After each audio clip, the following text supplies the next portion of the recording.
Dialogue Paris-Prague, c'est le podcast de Radio Prague International, produit en collaboration avec le Centre tchèque de Paris et dédié à des personnalités au parcours entre Tchéquie et France. Présentation Anna Kubišta. Miloš Cvach est un sculpteur d'origine tchèque, français aujourd'hui. Nous sommes dans votre atelier du 19e arrondissement de Paris. Bonjour, merci de nous accueillir. Bonjour. Vous êtes né en 1945, vous êtes originaire d'une région, il me semble, à cheval entre la Bohème et la Moravie. Pour commencer, avant évidemment de parler de votre parcours, de votre art, de votre création, quels souvenirs marquants avez-vous de cette jeunesse dans la Tchécoslovaquie, cette Tchécoslovaquie d'après-guerre et des premières années du communisme ? Alors, cette période-là était effectivement très marquée encore par la guerre. Je me souviens très bien, un des premiers souvenirs, c'était les tickets de rationnement, qui étaient de toutes les couleurs. Je me souviens tout petit d'avoir admiré ces petits tickets de rationnement. Ensuite, je suis originaire d'une famille qui a été un peu malmenée, un peu une sorte de bourgeoisie plutôt supérieure, avec beaucoup de membres qui étaient engagés politiquement, pendant la guerre contre les nazis. Et après, ils n'étaient pas très bien aimés par les régimes communistes parce que c'était des gens qui étaient liés à la tradition des Masaryk. Donc je me souviens très bien de cette période qui était assez malmenée. La famille était malmenée. Et puis, mes deux parents tous les deux en prison. Pendant, heureusement, une période assez courte. Et ensuite, je voyais un peu comment les niveaux de la famille, petit à petit, s'est détérioré sur le plan économique et aussi sur le plan moral. Donc, c'était une période un peu difficile, mais j'ai aussi de très beaux souvenirs. Quand même, on était bien dans la famille, pour tout dire. Oui, puis j'imagine que les enfants voient aussi le monde de manière un peu différente aussi. Oui, bien sûr, les enfants, c'est l'avenir, c'est l'optimisme, c'est la joie de vivre. Donc je le percevais, c'était plus confus, plus diffus comme sentiment que ça allait pas si bien. Bon, après, il y avait toutes ces obligations scolaires, chanter les matins, ou des chants etc., qui étaient des chants communistes, etc. Donc tout ça jouait, mais c'était aussi une période immense et beaucoup de souvenirs extrêmement intéressants. Vous parliez justement du fait que votre famille était masarykienne. J'ai tout de suite vu évidemment le portrait de Tomáš Garrigue Masaryk, le premier président tchécoslovaque, dans votre atelier. Oui, en effet, j'ai une très belle photo qui était faite par Drtikol, et qui est signé par Masaryk, donc j'ai ça, c'est une sorte de souvenir. Mais chez nous, il y avait toujours un tableau de Masaryk dans l'appartement, toujours. Vous parliez justement du milieu dans lequel vous avez grandi, évolué. Est-ce que l'art, à l'époque, dans votre famille, était présent dans votre famille ? Il me semble que oui, vous êtes, si j'ai bien compris, le petit-fils d'un impressionniste tchèque, Miloš Jiránek. Oui, tout à fait. C'est-à-dire, j'ai grandi entouré des tableaux. Il y avait énormément de tableaux, des dessins, des aquarelles de Jiránek. Il y avait aussi ses amis. Il y avait des Slavíček, il y avait des Myslbek, Karel Myslbek, le fils du grand sculpteur. Il y avait aussi des Procházka. Il y avait beaucoup de tableaux. Donc, je suis un peu immergé dans l'art visuel de mon enfance. Comme beaucoup, l'invasion soviétique de 1968 a dû être un choc terrible. Quelques années plus tard, après cette invasion, vous êtes parti en France. Comment s'est fait ce départ ? Quelle a été un peu l'impulsion pour le jeune homme que vous étiez ? Alors, j'étais un peu naïf, un peu bête, parce que quand il y avait évidemment l'invasion, j'étais très 68ard, enfin pas dans le sens français, mais dans le sens tchèque, c'est-à-dire c'était une période extraordinaire, qui d'ailleurs s'est préparée dans les années 60 déjà, et c'était assez libéral dans cette période en Tchécoslovaquie. Et les printemps de Prague, c'était extraordinaire. On était absolument enthousiastes, actifs partout. J'étais à ce moment-là au Beaux-Arts à Prague. C'était extraordinaire. Et évidemment, août, c'était un choc énorme. Mais en fait, dans le premier temps, ça apparaissait à ma génération et à des gens aussi bébêtes comme moi, très naïfs, comme un échec. C'est-à-dire, ils n'ont pas réussi à installer un régime de collaboration, ils ont dû restituer les régimes de Dubček et de tous ces gens-là. Et puis, j'avais cette idée un peu naïve que la situation pourrait s'arranger un peu à la façon hongroise. Hein. Donc j'avais cette idée, et ce qui a fait que, évidemment, une parenthèse, mon frère, j'ai un frère, une sœur, donc mon frère aîné a immédiatement pris sa famille et puis il est parti émigrer dès le mois de septembre. Et puis il a fini au Canada où il est toujours. Et puis moi, j'ai un peu comme ça, je savais pas quoi faire. J'ai parlé anglais à l'époque assez bien parce que je suis allé en Autriche, je me suis retourné après en 69 l'été, j'ai passé tout l'été en Angleterre en hésitant et finalement je me suis dit non c'est pas, même c'était déjà les régimes des Houssac, je vais quand même retourner parce que c'est un peu, j'ai pas senti ça comme partir comme ça, il y avait cet enthousiasme 68 ans et donc je suis retourné les jours même où on a fermé les frontières en Tchécoslovaquie, donc début octobre 69. Et puis, j'ai encore continué mes études aux Beaux-Arts. Disons, la normalisation avançait doucement, mais pas très vite. J'ai fait mon service militaire. Et puis, après, j'ai vu effectivement la situation pas du tout, n'évoluait pas du tout dans le sens de la Hongrie, des Kadars, etc. Au contraire, ça devenait de plus en plus difficile. Et là, j'ai compris que j'avais le choix d'entre soit faire les compromis avec l'idéologie et tout ce qui allait venir, ce qui n'était pas du tout, c'était inconcevable pour moi, ou bien il fallait être plus ou moins quelqu'un qui va créer dans une dissidence. Alors à ce moment-là, j'ai décidé de partir par tous les moyens là, avec la conscience que c'est très dangereux, que c'est quitte ou double en quelque sorte, c'est-à-dire soit je vais y arriver, soit je serai malmené. Et dans quelles conditions justement vous êtes parti ? Alors, c'était à peu près 4 ans après 68, et la Providence a fait que j'ai rencontré une Française avec laquelle on est tombé amoureux. D'ailleurs, personne n'a cru parce que tout le monde pensait que c'était une affaire de politique. Et puis, on a réussi à se marier en Tchécoslovaquie.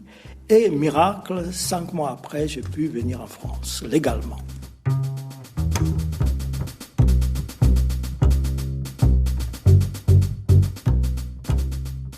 Comment se déroulent justement ces premières années françaises parisiennes, j'imagine, tout de suite ? Est-ce que vous avez eu besoin de temps pour vous adapter à cette nouvelle vie, apprendre le français peut-être aussi ? Vous disiez que vous parliez anglais, mais est-ce que le français faisait partie de votre bagage ? Oui, en fait, j'ai baragouiné un petit peu déjà, mais très peu. Et moi, j'ai dit tout de suite, j'ai pas du tout une situation très difficile, très compliquée. Je suis rentré dans la famille de ma femme, donc c'était déjà beaucoup facilité. Elle m'a acheté, entre guillemets, un cours de français à l'université, l'université donnait des cours de français. Et là, donc, j'ai passé à peu près un mois pour améliorer ce qui était nécessaire pour que je puisse commencer à comprendre et parler. Et, chose curieuse, j'ai remarqué dans cette faculté qu'il y avait aussi une faculté d'art plastique. Alors, je savais, il faut avoir du culot. Je suis rentré au secrétariat de cette faculté, demandant expliquant ma situation, en disant je serais intéressé éventuellement à enseigner, comme ça. Et il y avait une secrétaire qui m'a dit, écoutez, déposez-nous un curriculum vitae et éventuellement une lettre de motivation. Donc, mon amie avec Sophie, ma femme, un curriculum vitae. Elle a écrit une belle lettre de motivation pour moi.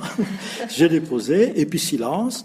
Et au mois de fin octobre de la même année, donc moi je suis arrivé en mars 73, en octobre 73, j'ai reçu une lettre renotypée, chers collègues, la réunion de rentrée, telle date.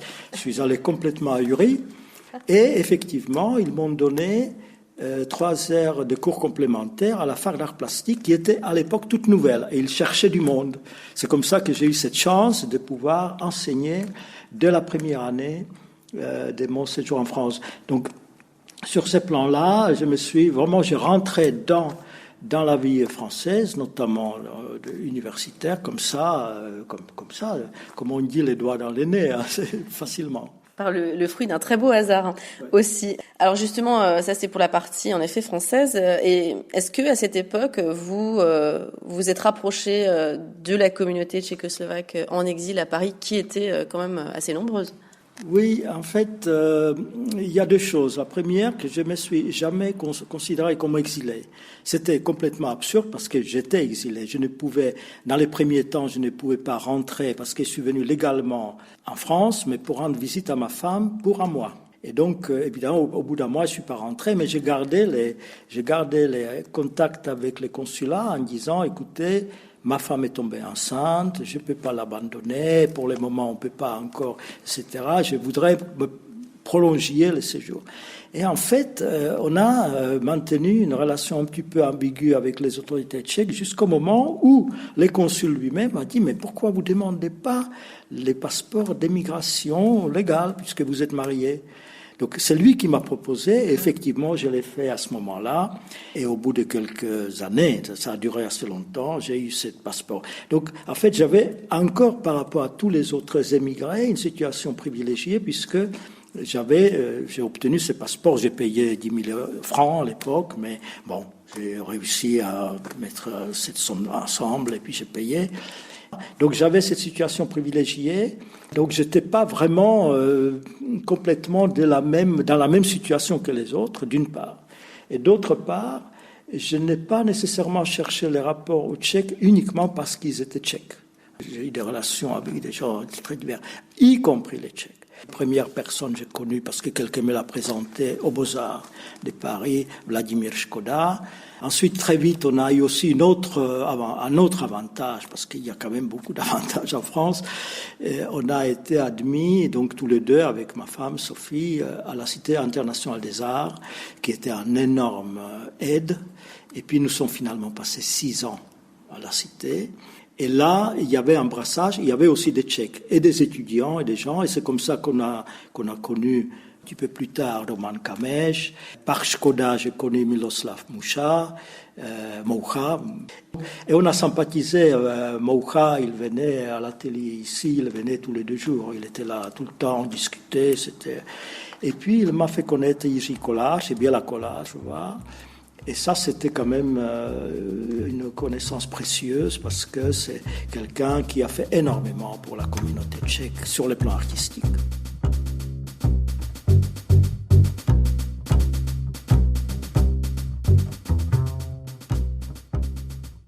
Non, c'est une très bonne question et ça a une influence. Enfin, l'exil, c'est-à-dire, disons, les déplacements dans une autre culture, on peut l'appeler exil, c'est pas un problème. Mais ça a un énorme impact, énorme. Je suis arrivé ici et tout d'un coup, j'ai été confronté à des œuvres que je connaissais parfois par reproduction, pas du tout, parfois pas du tout, mais c'est quand même une expérience extraordinaire de voir tout ça physiquement, réellement. Et donc ça a immédiatement complètement bouleversé tout ce que je pouvais quelque part commencer à construire après les Beaux-Arts à l'époque en Tchécoslovaquie. Il y avait une sorte de bouillonnement ici, encore post-68 tard. Il y avait les musées qui faisaient des expositions, comme le musée de la ville, la section Arc 2, qui était très expérimentale. Il y avait des débats, il y avait des choses extraordinaires. Moi, j'ai découvert ici l'art américain, les expressionnistes abstraits, après les minimales, après qui m'ont énormément bouleversé. Enfin, il y avait énormément de choses qui agissaient quasi physiquement. C'était un grand bouleversement. Et mon travail a passé en 3-4 ans à une transformation totale par rapport à ce que c'était les prémices du travail que je pouvais commencer après les Beaux-Arts. Vous accordez beaucoup d'importance, il me semble, à la question de l'éducation aussi à l'art. Ça, je trouve ça très intéressant. Cette éducation commence, ou en tout cas devrait commencer très tôt, dès l'enfance. C'est intéressant, j'ai l'impression que justement dans la culture tchèque, il y a plus cette, vous me direz si je me trompe, mais une volonté d'intégrer des matières artistiques dès l'enfance, à la différence du système d'éducation français qui est très axé sur les matières rationnelles. Et c'est intéressant parce que ça me fait penser à ce que vous disiez tout à l'heure, que justement la culture française est une culture exclusivement de la parole et de l'écrit. Oui, c'est-à-dire je suis tombé un peu dans l'éducation par hasard, parce que c'est paradoxal, parce que le seul cours aux Beaux-Arts qui n'était pas obligatoire, c'était la pédagogie. C'était pas obligatoire, je suis allé tout de suite au bureau et je me suis fait rayer de ces cours-là. En arrivant en France, j'ai vu très vite qu'il fallait trouver un moyen de subsister autrement que par l'art, puisque l'art, si on veut garder la liberté absolue, je voyais déjà que c'était très très difficile. Et puis je suis tombé, comme j'ai raconté tout à l'heure, sur cette possibilité d'être à l'université. Donc là, j'ai eu tout de suite beaucoup d'expérience. C'était chaotique, c'était improvisé, mais j'ai vu très très vite les problèmes exactement de la rationalité. Il faut tout expliquer, tout comprendre. C'est une des phrases en France la plus fréquente dans les rapports à l'art. Je veux comprendre, je ne comprends pas, pouvez-vous m'expliquer, etc. Ça revient. En plus, la culture française n'est pas du tout, contrairement à ce qui pense le monde entier, visuel et plastique. La France est le berceau de l'art moderne depuis le 19e siècle. Les Français s'en fichent. Un peu des arts plastiques. C'est une culture littéraire, magnifique, extraordinaire, et écrit. En ce qui concerne l'éducation artistique sensible, elle existe. Elle est très intéressante parce qu'elle est très présente à la maternelle. Elle existe dans les primaires, et surtout à Paris, parce qu'à Paris, la ville de Paris forme et introduit dans les écoles primaires des spécialistes des arts plastiques qui donnent des cours d'art plastique dans les primaires. Ensuite, au collège et au lycée. Au collège, encore, il y a... Alors maintenant, je ne sais pas si c'est encore obligatoire, je crois que c'est au lycée facultatif, il y a des cours d'art plastique. Mais, ça c'est très intéressant, les professeurs d'art plastique ne font que art plastique. En Tchéquie, je me souviens très bien, en Tchécoslovaquie, les professeurs du secondaire avaient toujours 2 habilitations. Donc, par exemple, mon professeur d'art plastique était aussi le professeur des mathématiques. Donc, les professeurs des mathématiques étaient pris au sérieux, comme en France. Les professeurs des arts plastiques étaient aussi pris au sérieux parce que c'est la même personne. En France, c'est un autre. Donc, les arts plastiques, c'est pas très important. En plus, ça n'a pas encore question des coefficients. Ça, c'est une chose extraordinaire en France. On peut avoir un coefficient. Il y a une matière qui a un coefficient 5, une matière qui a un coefficient 1. C'est-à-dire, coefficient 1, ça ne compte pas. Art plastique, coefficient 1, mathématiques, coefficient 5. Donc, mathématiques sérieux, dans les cours d'art plastique, qu'est-ce qu'on fait ? Les devoirs des mathématiques, au lieu de faire les arts plastiques. Et donc, ça devient quelque chose qui n'est pas important. Et puis, ça devient très dans la conscience des gens. Donc là, c'est quand même une petite chose technique, mais qui a son importance. Et je me souviens, toutes les matières dans l'école, même communiste, étaient à l'égalité. Donc ça joue énormément.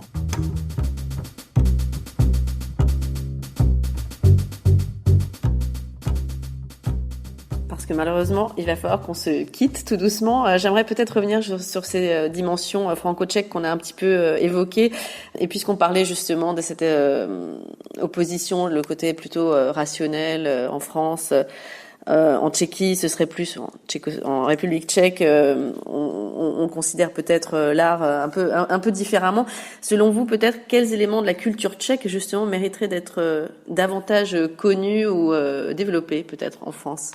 Sur le plan général, je pense qu'il faudrait, comme on a dit tout à l'heure, il faudrait apporter plus d'équilibre, ce qui en Tchéquie, à mon avis, est plus affirmée entre l'oralité et l'écrit. Cette espèce d'équilibre entre les deux, parce que je pense que ça ferait du bien, et effectivement plus un petit peu entre les sensibles et les rationnels. Sur le plan artistique, je pense que ce qu'on pourrait en France, parce que tout à l'heure j'ai gémi un peu par rapport à l'organisation de la vie artistique et de l'art plastique, je dirais, en France, il y a une chose qui me semble très très forte et très importante en République tchèque, c'est que les artistes s'organisent, prennent en charge leur domaine. Vous savez, il y a des choses incroyables. Les nombres d'artistes qui sont directeurs de musées ou des galeries municipales, etc. Les phénomènes. Milan Knížák. Milan Knížák est un artiste qui était devenu directeur de ce qu'en France, ça serait la réunion des musées nationaux. C'est complètement incroyable. Et la Galerie nationale, qui comporte les collections historiques depuis extra-européennes, etc., jusqu'à l'art moderne et contemporain. Et c'est un artiste qui dirige cette institution avec succès, je tiens à le dire, parce qu'il a été très critiqué, mais depuis son départ, on a du mal à trouver un directeur pendant une longue période. C'est impensable en France d'avoir que les artistes soient aussi partie prenante dans la vie artistique. C'est des je sais pas qui c'est des fonctionnaires qui gèrent ça, qui sont pas. Donc là, je pense que c'est quand même quelque chose qui pourrait servir d'exemple. J'ai parlé aussi tout à l'heure de ces réseaux, de cette multiplicité de petits musées qui sont extrêmement actifs.